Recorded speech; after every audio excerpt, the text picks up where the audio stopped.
President Trump is making these comments on his social media platform. It's evidence that President Trump was disingenuous when he talked about peace, that he's continuing right where President Biden left off. This is the mask coming off, and this is predictable continuity of agenda. He's still trying to pose as if he's holding all of this back, as if he's being the reasonable one. Russia knows this is a trap. They were never going to agree to it. The U.S. wants to pivot to China, deal with what they consider a much more immediate threat, and then circle back around and deal with Russia later. There is no desire to coexist with a sovereign Russia or a sovereign China. The U.S. has primacy over the globe. It wants to maintain it. The U.S. is not going to compromise. They're not going to make peace. American strategists actually believe that they could win a nuclear exchange. Yes, everything would be destroyed, but they believe they would reemerge with an advantage. There's something seriously wrong here. And the problem starts in Washington, regardless of which administration is in the White House. World War III is already happening. This is a house of cards, and it is in the process of collapsing right now. You're going to see an economic crash, the likes of which we've never seen. Hi folks, Canadian Prepper here. So today on the channel, we're joined by Brian Berletic, a geopolitical analyst, also a former Marine, and the host of the New Atlas YouTube channel. He's known for his cogent assessments and incisive commentary on military strategy and global affairs.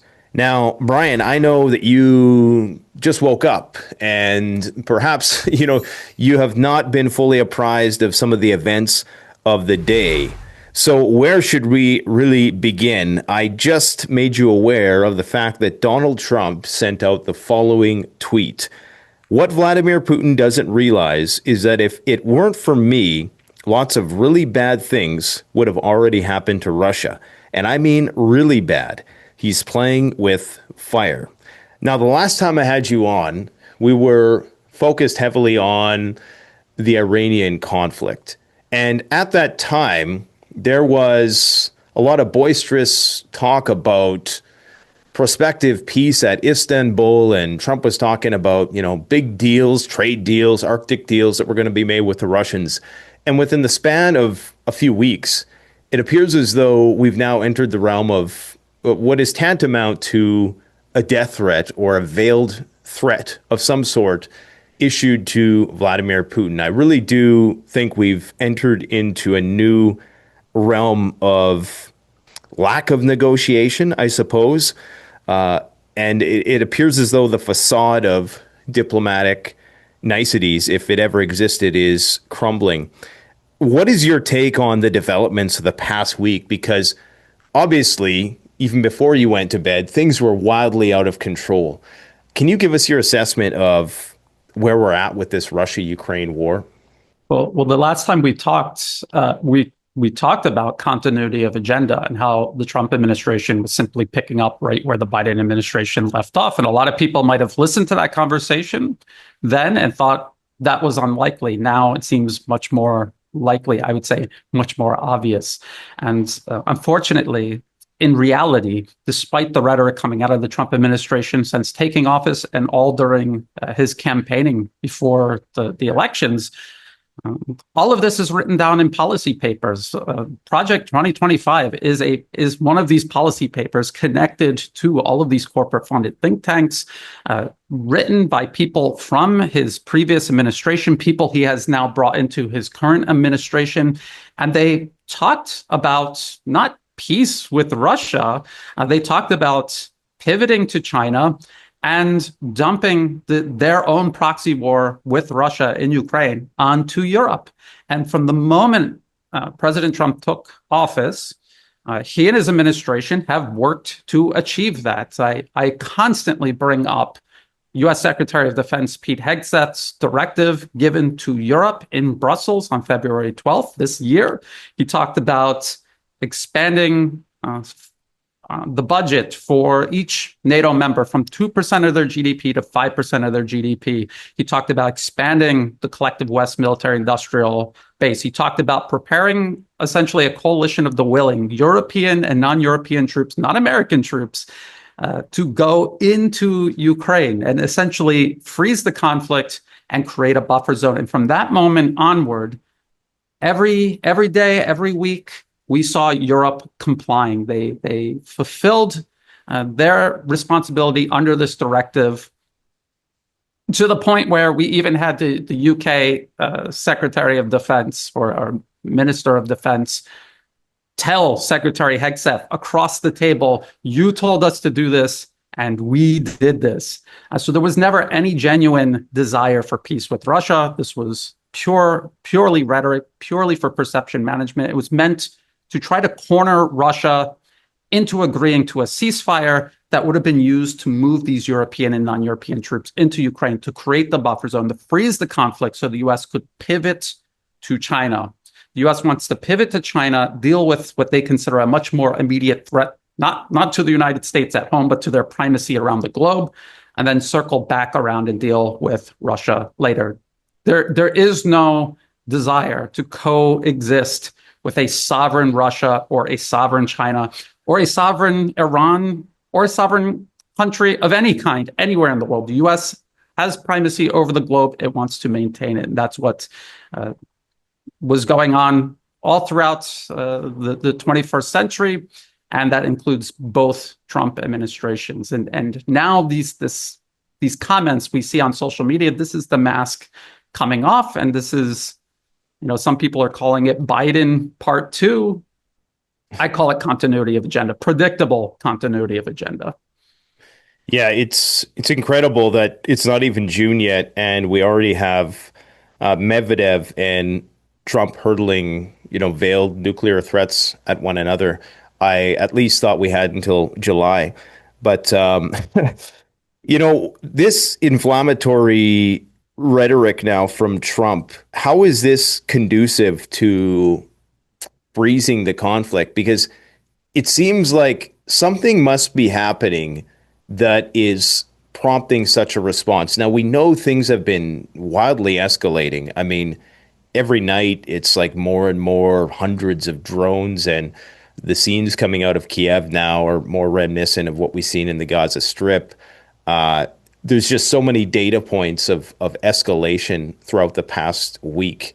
And now this more belligerent rhetoric from Trump. Have we transcended? I know you say mask off, but wouldn't it be in the interest of the continuity of the agenda and the passing the buck to the Europeans for Trump to just be kind of a silent partner in this? Like, why does he feel compelled, if it's even him running his True Social account, let's get real, or if that's just some sort of psyop, why does he feel so compelled to inject himself into this discourse? Because these seem to be like, this doesn't seem like something that's necessary for him to say or at all constructive. Not that that's ever stopped Trump in the past from just not being able to perhaps, contain what he really thinks. But, why now? And what is going on that has them so worried? Like, is this really a veiled threat? Do they know that something, substantial is about to occur? And I'm kind of referring to or hinting at this buffer zone idea. Maybe you could speak to that a little bit. The initial plan was to try to corner Russia into agreeing to some sort of ceasefire, moving these troops into Ukraine and freezing the conflict. But obviously, Russia knows this is a trap. They were never going to agree to it, not under current conditions. So what the United States and its proxies, its European proxies, and of course its Ukrainian proxies, what they're trying to do is create the conditions on the ground that might be more conducive to either force Russia into agreeing to a ceasefire or some sort of accommodation that'll help freeze the conflict, or precipitate conditions that will allow or create the justification, at least rhetorically or in terms of propaganda, to move these troops into Ukraine regardless. I think that was always the plan. Many people who have followed this conflict since 2014 and since the beginning of the special military operation in 2022 predicted that if this was coming to an end, if it looked like Ukraine was about to collapse, the collective West would move into Ukraine and create a buffer zone in whatever was left of Ukrainian territory. So I think that's what they're maneuvering towards right now. They They tried this facade of diplomacy and trying to push and pull Russia into agreeing to a ceasefire. This is not working. Obviously, Russia will never agree to this. So now they're moving to the next phase, trying to find a way to freeze this. Looking at Ukraine's fighting capacity has been gradually waning over the last 3 years. They have a substantial and unsolvable manpower crisis. They are incapable of recruiting enough manpower to replace their losses on the battlefield. And the people they are recruiting are incapable of being properly trained before reaching the battlefield. This is unsustainable. You cannot continue fighting under these conditions.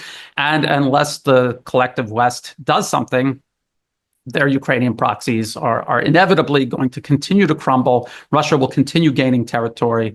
The leverage the U.S. has, the ability to use this to overextend Russia is going to diminish. So they want to preserve the ability to do that. And escalation is a good way to do that. The U.S.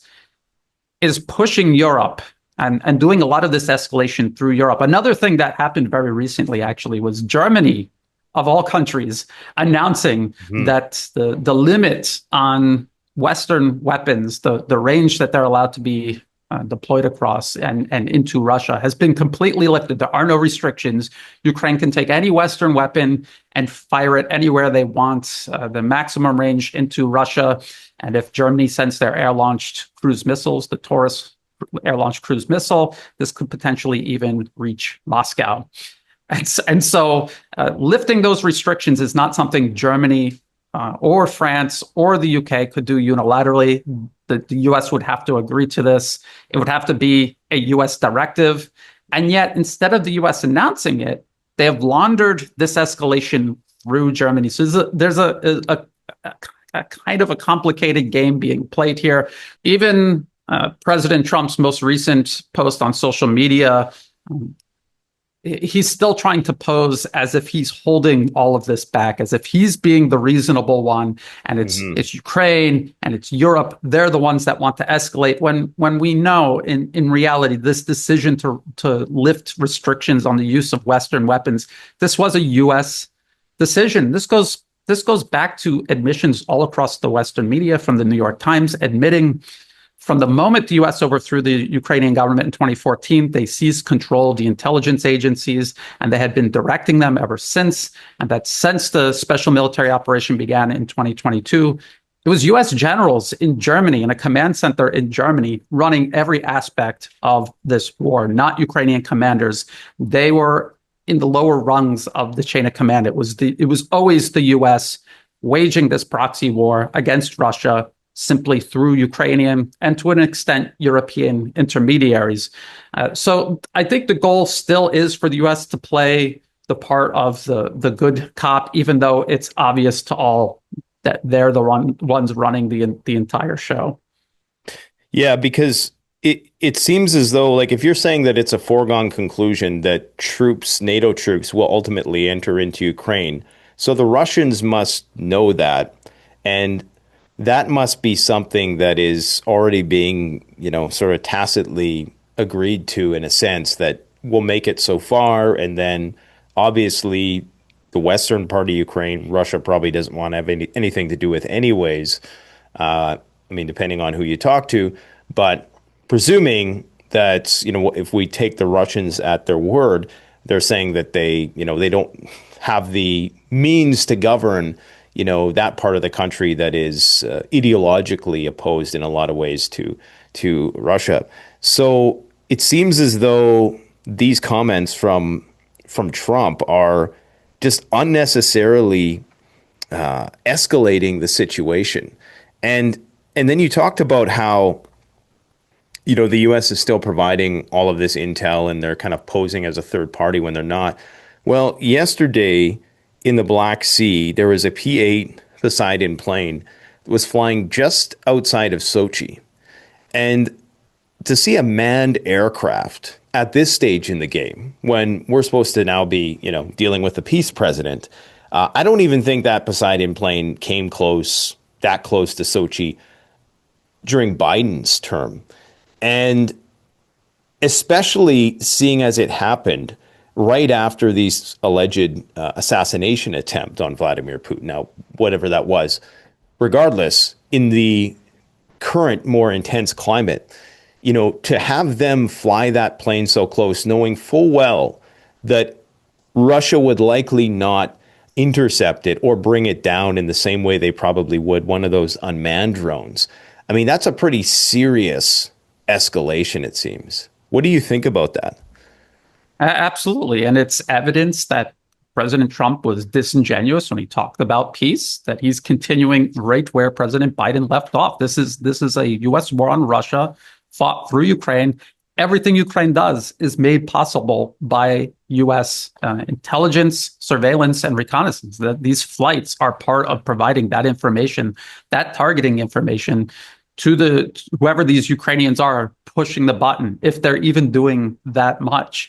And so every time we see these flights over the Black Sea, whether they're drones or they're manned aircraft, this is always to find and monitor targets and then direct Ukrainian drones or other assets to them, or the use of these air-launched cruise missiles that France and the UK and now possibly Germany have been supplying to Ukraine. So that it's just a sign that this is going to continue to escalate. Europe has openly said they are escalating. Lifting the restrictions is a very serious escalation. And it's interesting, again, how President Trump is making these comments on his social media platform. He hasn't talked at all about Germany speaking for the U.S., saying the U.S. lifted these restrictions as well. Where did we hear the announcement from the U.S.? Is that what the U.S. is doing right now? So there's so many contradictions.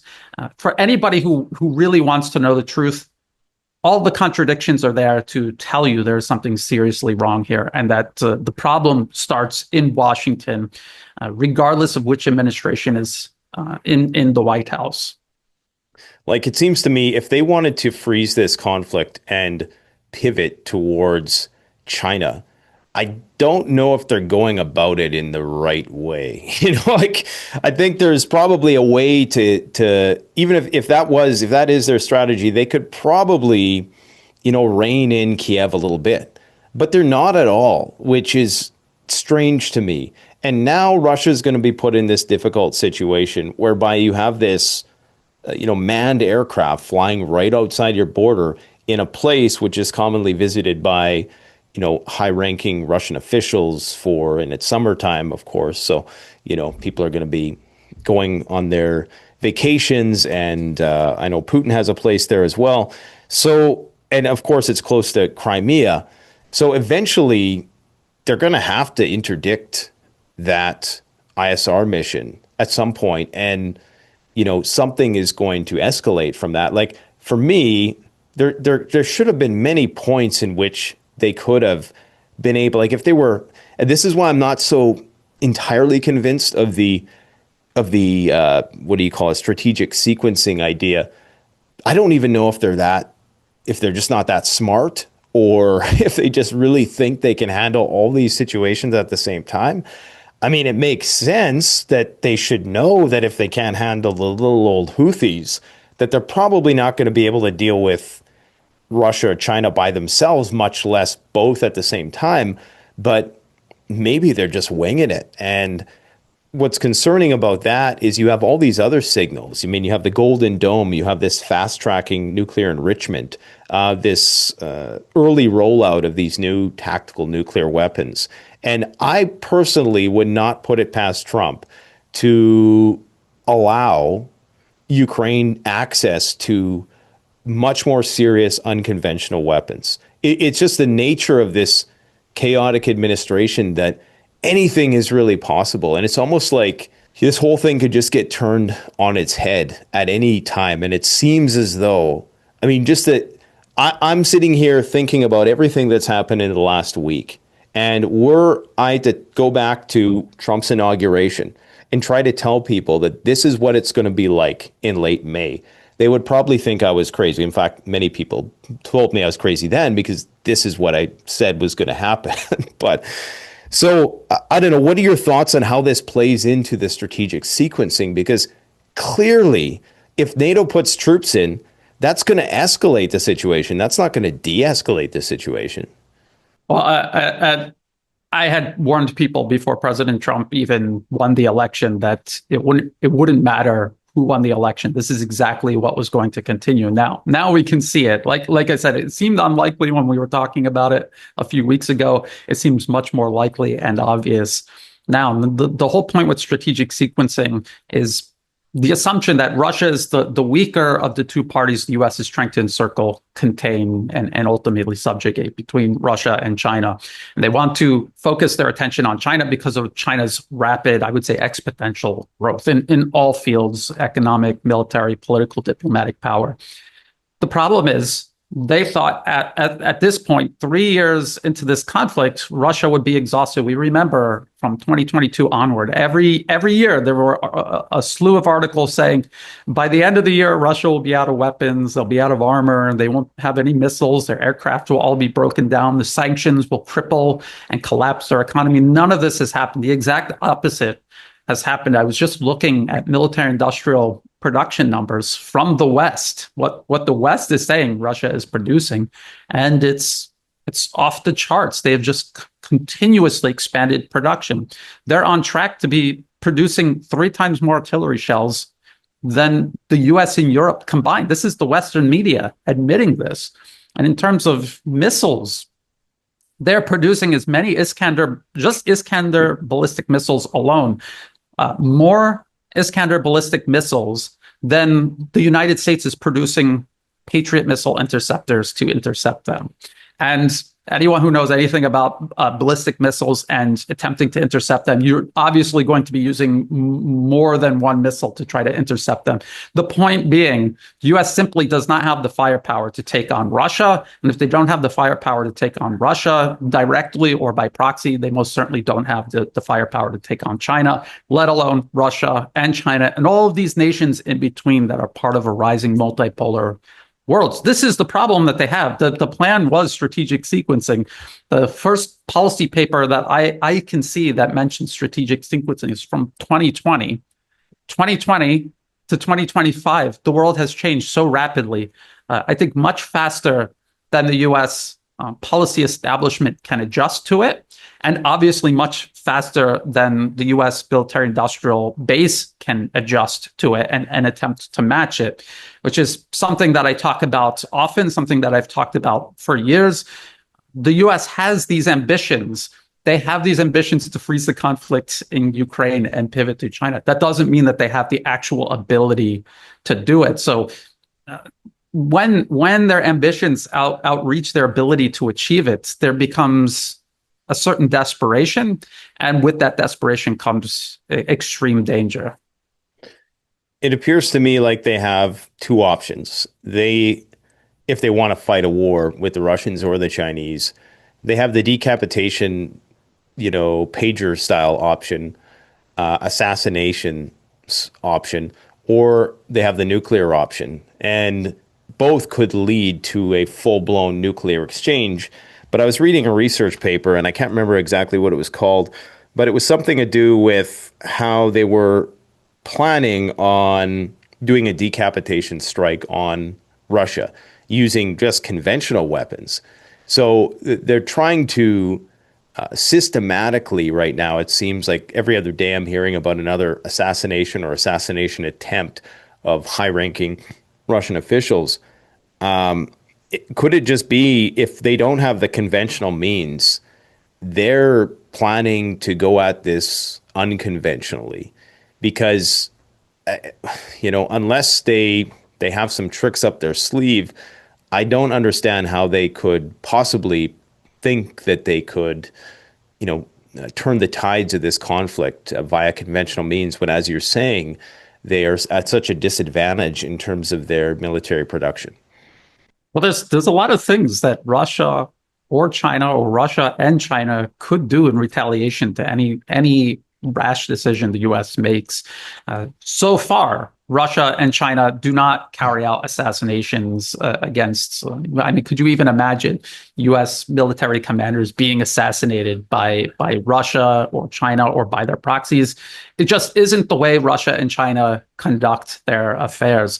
But if the United States continues escalating along this path, there is possibility that they will retaliate. And you have to think about all of these people in their think tanks in Washington who feel untouchable, how quickly that could change if they continue escalating along that path. It's very dangerous. It's very unpredictable what will happen. If you attempted to decapitate the Russian government or military command structure, first of all, I don't think it would be that easy. Like, I mean, they're already trying to do it, though, it seems. I mean, the Kremlin reporter, the one guy, I can't remember what his name is, the guy who always interviews Putin, he was the guy who was interviewing the commander of the air defense unit that was defending, Putin's helicopter, allegedly. And they were framing this as an assassination. And that's been approved top down to push out that narrative that they're trying to assassinate our guys. I mean, never mind trying. I mean, how many guys have been assassinated? The head of their CBRN forces or whatever was assassinated not too long ago, which is a pretty big deal from a strategic point of view.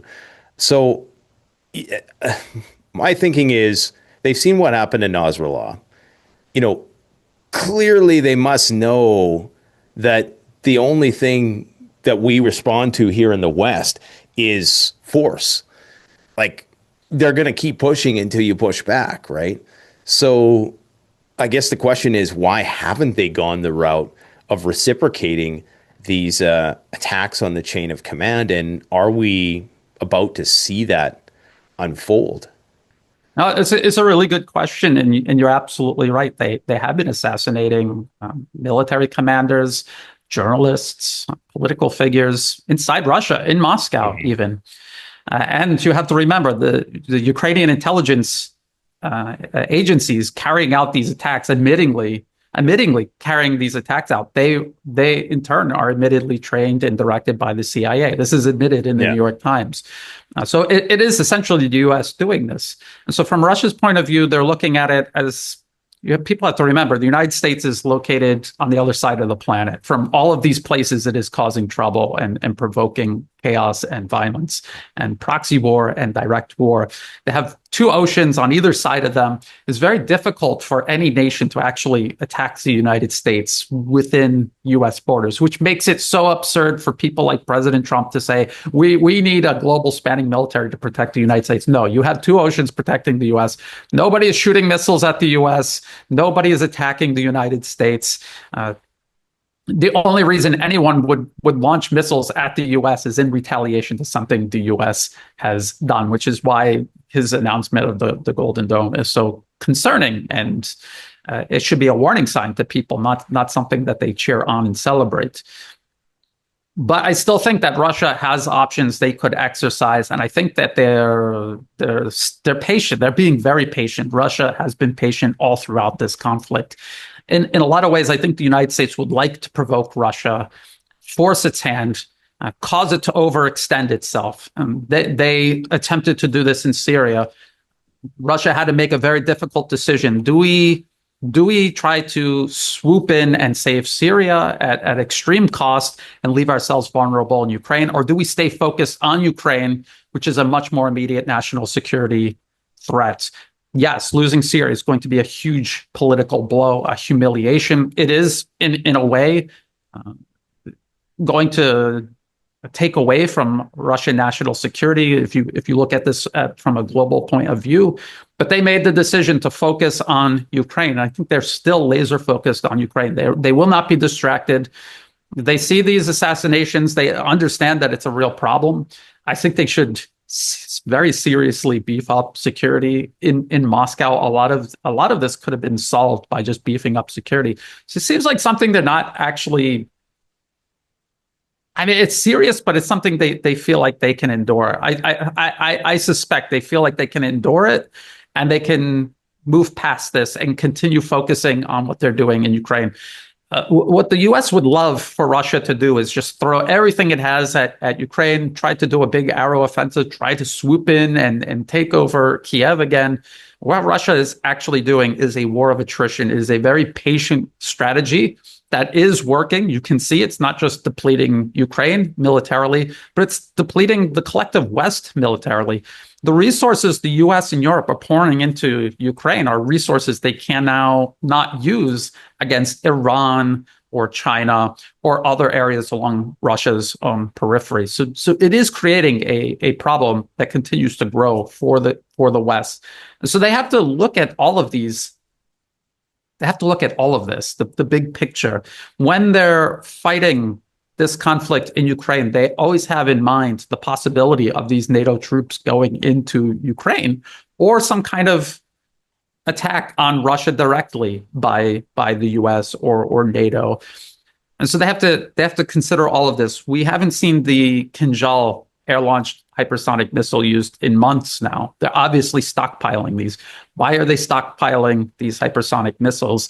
I believe it's because, number one, Ukrainian air defenses have been decimated, and they don't actually need them. These are missiles you use to bypass functioning air defense systems. They would use these against targets across NATO territory. So I think they're, and it's not that they plan on using it. They hope by holding them in reserve in large numbers, it serves as a deterrent against the worst impulses of the US and the rest of NATO. Mm-hmm. So what you're kind of saying then, and not to put words in your mouth, but that Trump is kind of frustrated that Russia is not taking the bait. Like they are not succumbing to these provocations and reacting in the way that the West could leverage either tactically or politically. Yes. And I think this has been going on all throughout the Biden administration. Also, like when I say President Trump picked up right where Biden left off, I mean in every single regard. The Biden administration repeatedly attempted to provoke Russia into overreacting. They are doing the very same thing to China in regards to the island province of Taiwan. And this is now just continuing under the Trump administration. That is their goal, is to force a miscalculation. In military strategy, you want to try to get inside the head of your enemy, play on their emotions and cause them to overreact. And this would cause a tremendous miscalculation, and it could cause their entire strategy to unravel. And so far, Russia hasn't taken the bait. 3 years plus now. Yeah, it seems almost as though they're engaged in some sort of reverse Austerlitz play where it's almost the Russians who are perhaps feigning weakness to a certain extent, because one has to wonder, they have all these guys in reserve. They clearly are not pushing as hard as they could. I mean, that's been evident since day one.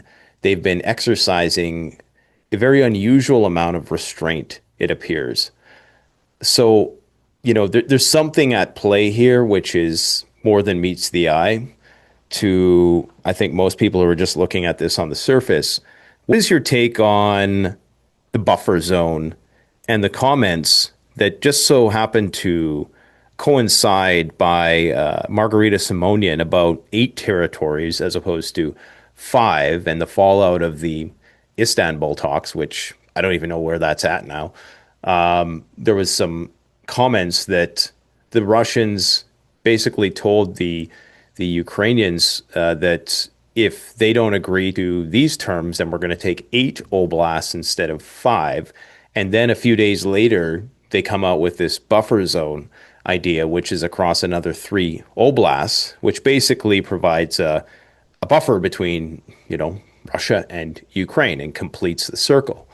What is your take on this buffer zone? What is it really? Because obviously there's some euphemistic language being used there as well.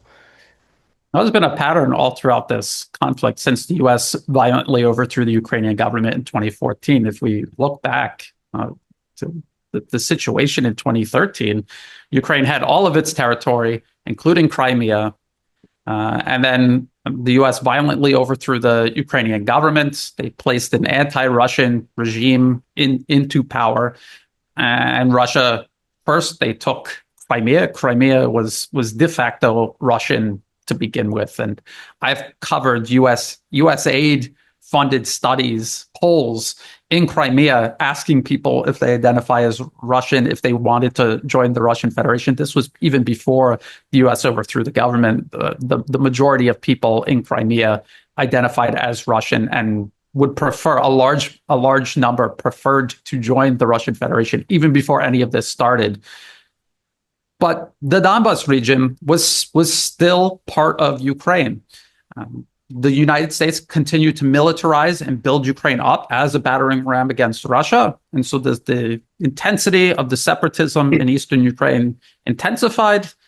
The Donbas region was during the Minsk agreements, the Ukrainians still could have preserved the Donbas regions as part of Ukraine. From the special military operation began in 2022, Donbas was off the table. So they lost Crimea and the Donbas region. They were offered the Istanbul agreement after the special military operation began. This was in 2022. They rejected it. So Russia took Kherson, they took Zaporozhye, and now they're talking about taking even more Oblast. And so what's happening is the longer this goes on, the weaker Ukraine becomes, the more territory Russia takes, the more destructive this whole process will be for Ukraine. Unfortunately for Ukraine, the United States never cared about actually preserving Ukraine. It is a disposable proxy. They are willing, and they have publicly stated, they are willing to fight to the last Ukrainian to bleed Russia. We know one of the primary objectives of the United States with this proxy war against Russia and Ukraine is to overextend Russia, to keep them pinned down so they're unable to assist elsewhere along the periphery or with their other allies. Syria is a good example of how this actually worked in America's favor, and they were able to overthrow the Syrian government. Would they be able to assist Iran if the U.S. or America's Israeli proxies attacked Iran? I think the current circumstances, Russia would be unable to offer significant aid to Iran in any sort of protracted conflict there. But the problem is Russia's military operation in Ukraine has actually supercharged the nation's military industrial base. Its army is now much larger, more powerful, more experienced because of this. And so there have been very serious trade-offs in regards to this strategy. And I think the U.S. is not as far along with this strategy as they might have hoped. We already mentioned the fact that after 3 years, I think they had hoped Russia would have been exhausted and then they could pivot to China. Now they're talking about pivoting to China and coming back to deal with Russia. So I think it is a problem that is spiraling out of America's control. And I think that's why we see this dangerous desperation sinking in. We see these provocations. We see escalation because it really is not working out the way the U.S. maybe expected. Now, in your opinion, you don't typically comment on the use of unconventional weaponry, but we have Dmitry Medvedev, which is, it's not uncommon for him to speak in this manner, but he basically said today in response to Trump's statements regarding Trump's words about Putin playing with fire and really bad things happening to Russia. I only know of one really bad thing, in all caps, World War III. I hope Trump understands this. And then you have, of course, Lindsey Graham chiming in. And it's almost as if Lindsey Graham and Medvedev, like, that's the truth, you know, and they're both like the wingmen to these guys who are trying to be conciliatory. But Medvedev, the position of Medvedev and the position of Graham, that's what's really happening. Now, my question to you is, when do you think we potentially, if ever, cross that threshold into the intractable use of unconventional weaponry like nuclear weapons? Because, I don't know, it seems like we're getting closer and closer every day. But then on the other hand, we know that these guys don't want to concede their privilege. They don't want a full-blown nuclear war, or maybe they do. Maybe they think they can contain it. Maybe they think that they're going to normalize the use of low-yield tactical nuclear weapons. I mean, what are your thoughts on nukes in general? Well, I think it's a very troubling topic for anyone to consider. Once you go down that road, there's no going back, and there's no predicting what will happen. A lot of American strategists actually, over the decades, they have believed that they could win a nuclear exchange. Yes, everything would be destroyed, but they believe in their mind they would reemerge with an advantage. And now, when you look at how things are going for U.S. primacy, how it is irreversibly in decline, and the dangerous desperation that is setting in, and you can see the palpable panic, especially regarding China and it surpassing not just the U.S., the collective West, and again, irreversibly. Would they be willing to push the? They all have their bunkers. the elite in the West, they have their bunkers. They know how to survive. Do they think that they could wipe the slate clean in that way and then reemerge with some sort of advantage, or do they at least think that they could? And that's the question. And because they have talked about this over the decades, throughout the Cold War, since the Cold War ended, it should give pause for thought, and people should consider this as a possibility, as unpleasant as it is to think about. The problem is Russia has nuclear weapons. They also almost certainly understand who is really the interests driving U.S. foreign and domestic policy. President Putin himself has talked about how the U.S. president really isn't in charge of anything. There are other people who hand him his agenda. Right. They almost certainly know who these people are, and they know how to get to these people. And I think key to deterring the U.S. from exercising this option would be Russia demonstrating the ability, not necessarily doing something to prove they can do it, but at least making it known that they know who these people are and how to get to them, no matter what steps they take to try to protect themselves. A lot of what Russia and China and Iran, for that matter, are doing is trying to create a deterrent against war. They do not want a war with the United States. If Russia, ideally, if they could end this conflict in Ukraine, they would, but they know that they can't because the U.S. is being unreasonable. They're trying to create as many deterrents as possible to prevent this from escalating any further. And that includes in the direction of a conventional exchange directly with the U.S. or Europe, or a nuclear exchange. Well, it's interesting you say that because, upon further analysis of Donald Trump's statements today, if you look at the wording, he says that really bad things would have happened were it not for me. So the question I had when he said that is he talking about people within his own administration that he's holding back?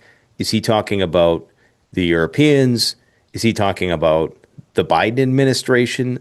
Who are these dogs of war that he's kenneling right now and preventing from being unleashed?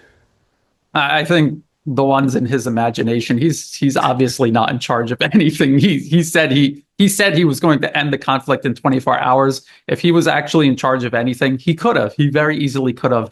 The war in Ukraine is a U.S. proxy war against Russia. If the U.S. pulled the plug from its role in this conflict, the entire conflict would grind to an immediate halt. It would be literally impossible for Ukraine to continue carrying out military operations without all of the support the U.S. is providing. If you look at the chain of command, the actual chain of command, these U.S. generals are at the very top of this chain of command. So he could have, if he wanted to.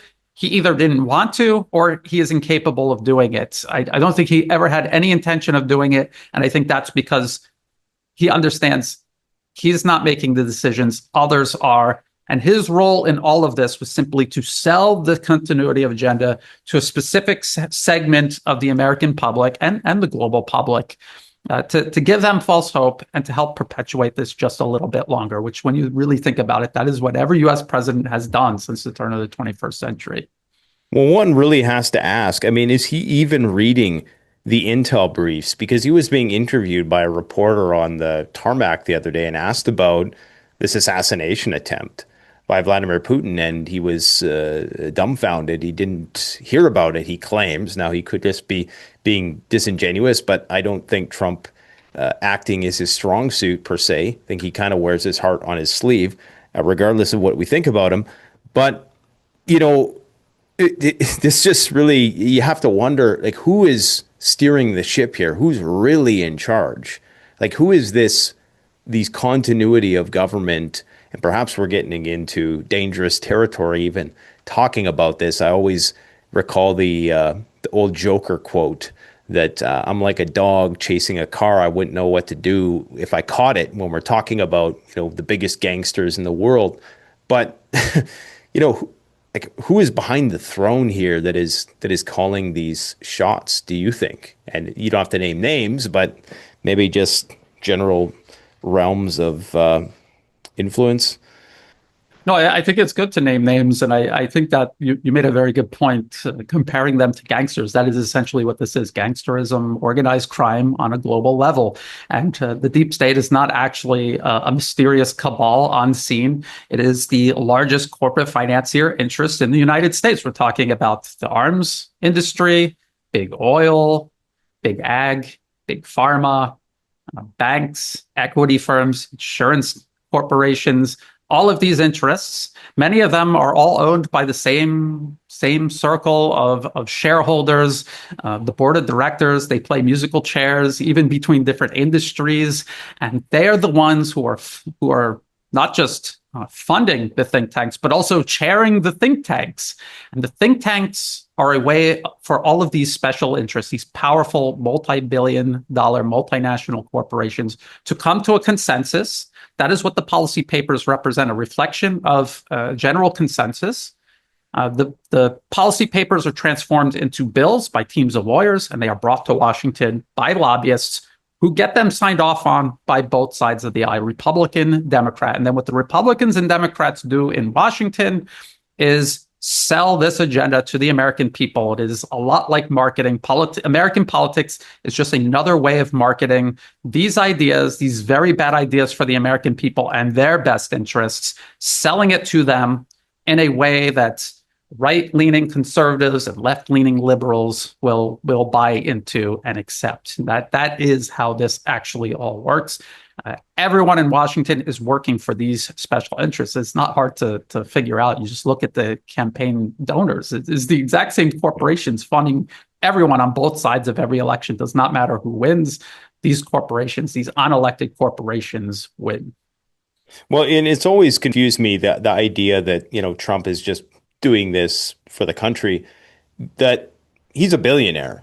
I mean, he doesn't have to, if he wanted to, really, he doesn't have to take donations. He could have funded his own campaign. And for me, a lot of these contributions to his campaign, I know we're kind of getting out of the realm of geopolitics here, but they're not trivial, but they're also, in amounts that he could have probably footed himself if he needed to avoid having to be beholden to these people. So I just find it strange that there's something that goes beyond money in this. There's a certain power, like you're saying, a power structure that is really, it's not just about the campaign donorship. There's a bigger structure at play here, which really dictates the terms at the end of the day. And I guess at this point in time, it's almost pointless to even read too deep in anything Trump says, because, the common joke on the block now is that whoever talks to him last is the one that he's going to parrot. So I'm not sure if you caught wind of this, because we're in different time zones. You're in Thailand, so you just got up a couple hours ago. But there was a meeting announced between Russia, Iran, North Korea, and the UAE over national security, and it's going to be hosted by Sergei Shoigu. I just find that to be an interesting group to meet. So one of those things is not like the other. The UAE, have you heard about this meeting? Because this was just announced today.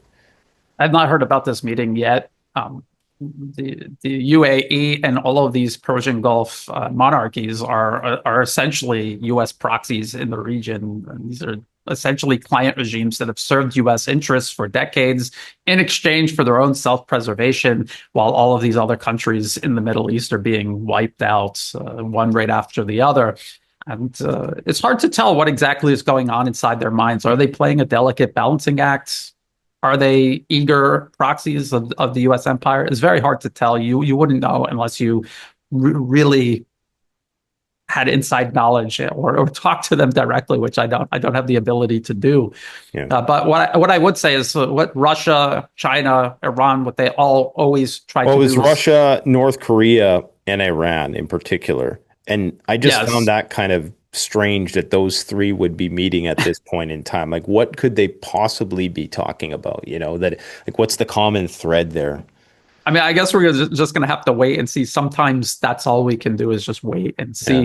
Yeah. I think even if they feel that these countries, it's the same with Saudi Arabia. They understand that Saudi Arabia is firmly in the orbit of the U.S. What they're always trying to do is build bridges to these countries, giving them exit ramps from subservience to the United States, just in case they decide to change their mind, or if conditions, the global balance of power shifts just enough to make it more attractive for them to cross over to the other side. They always want to maintain these bridges. They are very unlike the United States in the way they manage their foreign policy, including in matters of global security.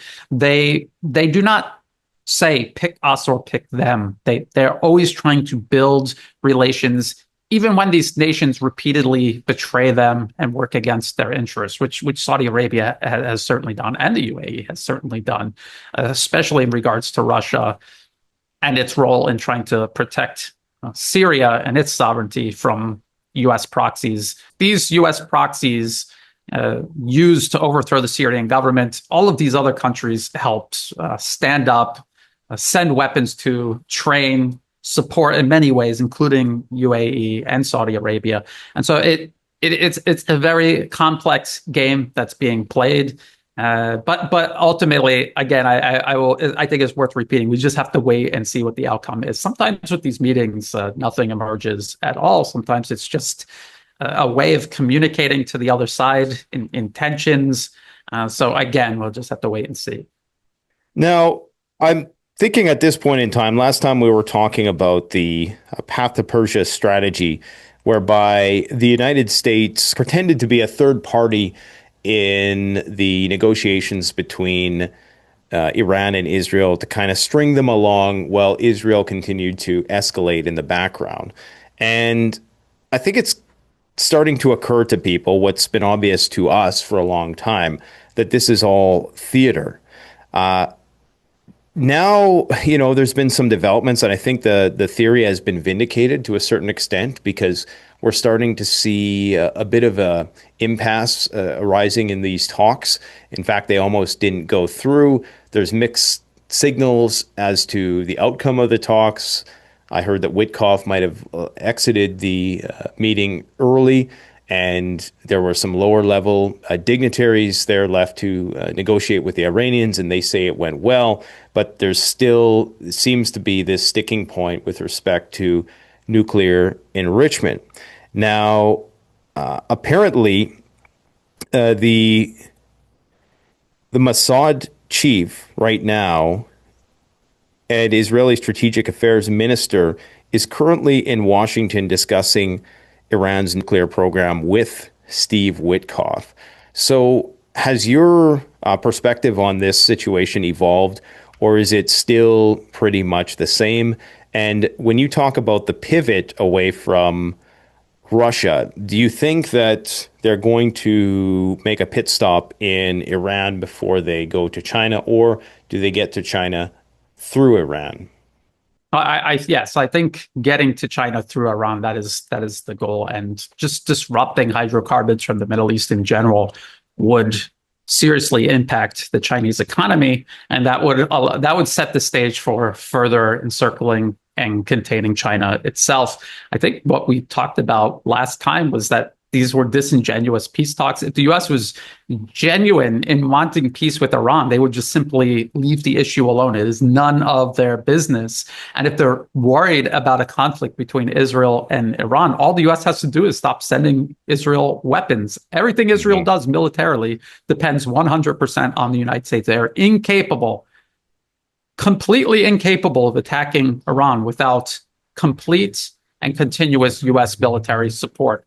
So just as I said before, and just as the policy papers lay out, this is all about the U.S. appearing to pursue diplomacy while their proxies, their Israeli proxies, carry out an attack the U.S. wants plausible deniability to distance itself from. That is what this is all about, and that is still the game. And I think recent developments prove that Iran was agreeing with the U.S. on certain issues, and then the U.S. would change their position and put on new limitations that they knew Iran most certainly could not agree to. So are these genuine peace talks, or are these peace talks designed to collapse, just like the previous nuclear deal was proposed by the Obama administration and then unilaterally walked away from during the first Trump administration? It's just a repeat of this very same strategy.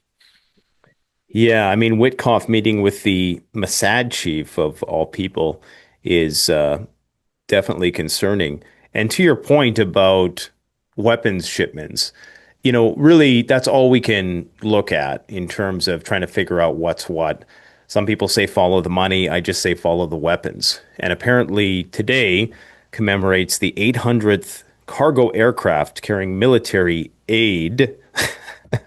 Love how they use that word, military aid, provided by the United States to Israel, so they can continue to pour the weapons into Israel while all of this stuff is going on. And it's always some unnamed official, according to Axios. Like if I had a dollar for every time I heard that an unnamed official from the White House, or an anonymous official, according to Axios, and that's what people take to the bank, I mean, I would have quite a few bucks at this point. And it's just interesting how that's always the setup. What do you think the next step, the next phase of this is going to be then? Because are they just going to keep drawing this out? Or is there eventually going to reach a point where, how do you think Israel blindsides these talks?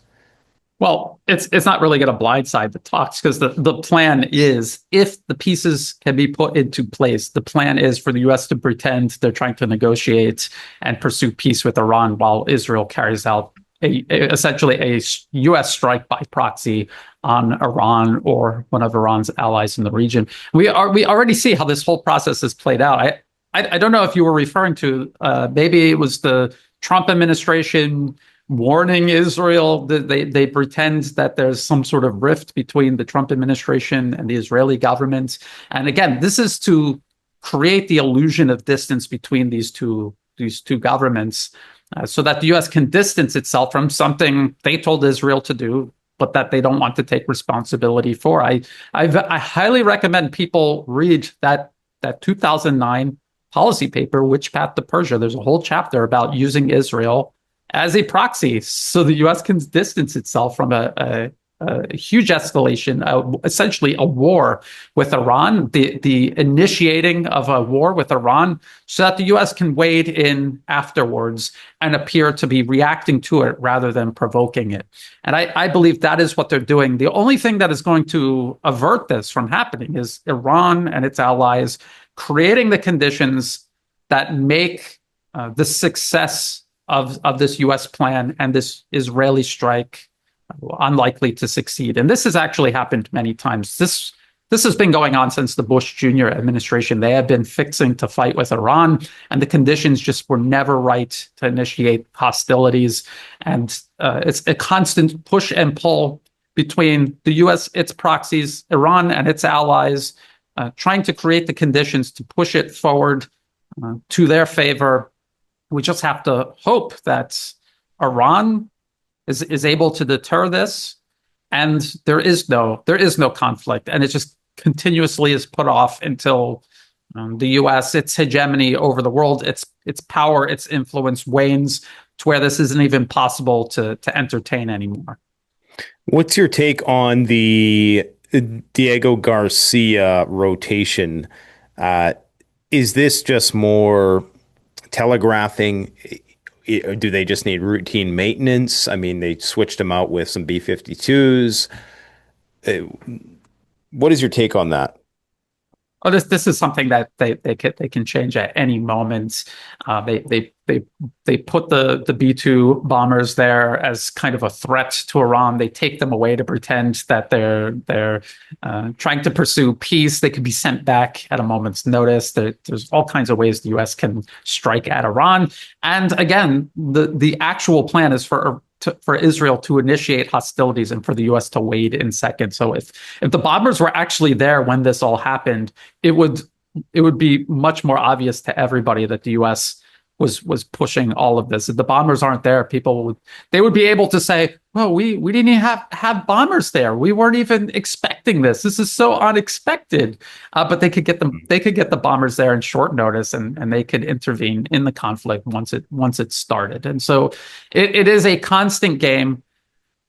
It's not just what the U.S. and its proxies are doing. It's also how these nations the U.S. is targeting react. And we can't always see what is going on, and things will develop based on what both sides are doing, not just one side or the other. Yeah, it appears as though Europe is starting to become more aligned with the United States in terms of the U.S. requirements for Iran. Apparently, according to Aragachi, the Iranian foreign minister, he's now saying that the UK's position on Iran is zero enrichment, as well as other European former JCPOA participants. This is in violation of the Non-Proliferation Treaty and UK commitments as a remaining JCPOA participant. And he claims that there is nothing left for us to discuss on the nuclear issue because this issue is off the table. So maybe the United States is trying to rally some support before committing to some sort of kinetic engagement with the Iranians, but it seems as though things aren't moving in a good direction. Now, let's just say it's September 1st, 2025. Give us your best and worst case scenario for how the two primary theaters of conflict, Iran and Ukraine, Russia, play out, and we'll conclude there. That is very difficult to predict. I am very hesitant to predict these things. You have to. That's why I give you the good and the bad, right? Yes. Give us the good and the bad. So I would say, let's start with Ukraine. Russia is going to continue building up its military power, and Ukraine's military power is going to continue to collapse. And so, when is it going to actually collapse? The U.S. probably has a better idea of this than any one of us looking from the outside in. And I think that is probably what is pushing them onward to try to escalate, to try to freeze, to escalate, to do something to change the dynamics on the battlefield. Because as they stand right now, by September, I think Russia will have taken much more territory. And I think the Ukrainian military will be in even worse shape, and collapse will be much more obvious. And I think that will start to factor into people's decisions. In terms of Iran, I think this is much harder to tell because we don't actually know the disposition of forces on both sides. It's hard to look into. A lot of people talk about Iran as if it's strong. There's no possible way for it to collapse. Its military is prepared and ready for anything the U.S. can do. Look at what has happened with Yemen, but I think there are real limits to Iranian power. And I think the U.S. sees this as a moment of opportunity. Iran is in one of the weakest positions it has been in recent history. Its allies in Syria are gone. Syria is now a springboard, a U.S. springboard for terrorism and violence into Iraq, into Iran, into Lebanon. This is a huge problem for Iran. I don't know how that's going to fare. It's very hard to tell whether Iran will be in better or worse shape by September. And I think we also need to keep a close eye on Asia Pacific and U.S. provocations against China and their desperate attempts to try to stop China's rise economically and also militarily. We have to remember the Chinese military is expanding as a direct result of U.S. encroachment on China right along its shores and even within its internationally recognized borders. Taiwan, according to the UN, according to the U.S. State Department itself, is part of China. And the U.S. actually has troops stationed on Taiwan. So we have to keep a very close eye on that as well. I think none of these issues will be resolved by September of this year. It'll be worse one way or another. We'll be closer to conflict. The U.S. is not going to compromise. They're not going to make peace. That is one thing we can be sure of. Well, all the more reason to prepare. Thanks for coming on today, man. It's great to have you on. You're a compendium of insight, and I would encourage people to go and check out the new Atlas YouTube channel. You're uploading twice a week, I believe. Is that where you're primarily uploading to, on YouTube? Yeah, YouTube, Rumble, Telegram, and X. I try to post my videos on all of these platforms. In the video description of every YouTube video will be all the other places you can find and follow my work. And I want to thank you for having me on. I greatly appreciate these conversations. Anytime, man. Anytime. It's great to have regular guests like yourself who really seem to have a grasp on these things and try to give us a more well-balanced perspective that's not skewed by the optimism bias that I often see. Some people call us black pill, but unfortunately we continuously get proven right. So I guess the thing to be is black pill if you want to get a good read on the future. Guys, go check out Brian's channel. Thanks a lot for coming out, man. You take care, and sorry for getting you out of bed early. Next time we'll try to schedule this at a better time that works better for both of us. No problem. Thank you. Take care. The best way to support this channel is to support yourself by gearing up at CanadianPreparedness.com, where you'll find high-quality survival gear at the best prices, no junk, and no gimmicks. Use discount code PREPPINGGEAR for 10% off. Don't forget, the strong survive, but the prepared thrive. Stay safe.